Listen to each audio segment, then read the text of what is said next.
process this, the 1970s were 50 years after the origin story.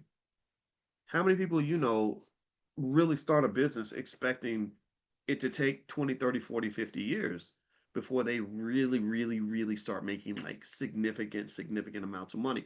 So, but the NFL has real power. The NFL has real power. If you were to look at the value of all the NFL franchises, you see massive amounts of money. You see institutions that don't just have wealth and power, they have the ability to christen millionaires. Don't look at how much money somebody's making. Look at how much wealth you have to pay that person and have that person be the 80th person on your payroll. Right? Don't look at LeBron's salary. Look at the wealth of the person that signs LeBron's check. If you look at the franchises now, years later, the average NFL franchise has a value of 7.1 billion dollars. The combined net worth of all NFL teams is 228 billion, a quarter of a trillion dollars. The Dallas Cowboys are worth 12.8 billion, Los Angeles Rams 10.4 billion, New York Giants 10.25 billion, New England Patriots 8.8 billion. And if you look in the history of what these franchises cost in 1920, you would find that a lot of these teams you could have bought for $200, $200.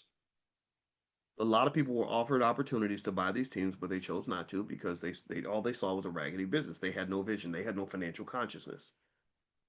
Financial consciousness means you don't just see what's there, you see what could be there. Like if you see a little girl, you shouldn't just see a little girl. You should see someone who's going to be a mother and a grandmother one day. That's what consciousness does.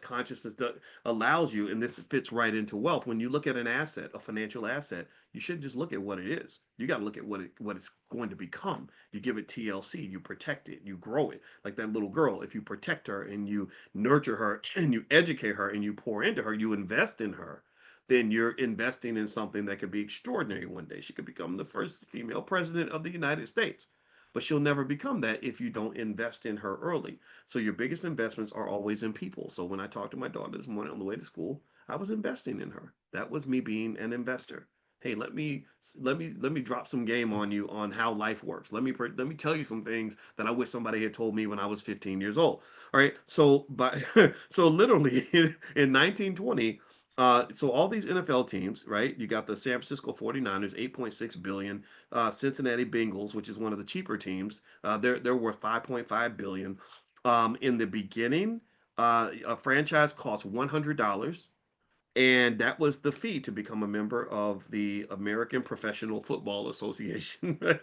Some teams didn't even pay cash. Some owners just agreed to show up to meetings and follow the rules. That's it. They said, look, you don't have to pay us anything. Just follow the rules. And player salaries, players were earning $50 to $75 per game, and most teams lost money and folded and had to merge. So this was not for the faint of heart. And the value was so low that owners treated teams like side hobbies, not businesses. A few early franchises were sold for just a few $100s, even throughout the 1920s. And literally nobody expected these $100 teams to be worth 10, $12 billion down the line. So this is what generational wealth and generational power looks like. And what tends to happen is that true power, true infrastructural power, where you really are the power source, that is typically built across multiple generations.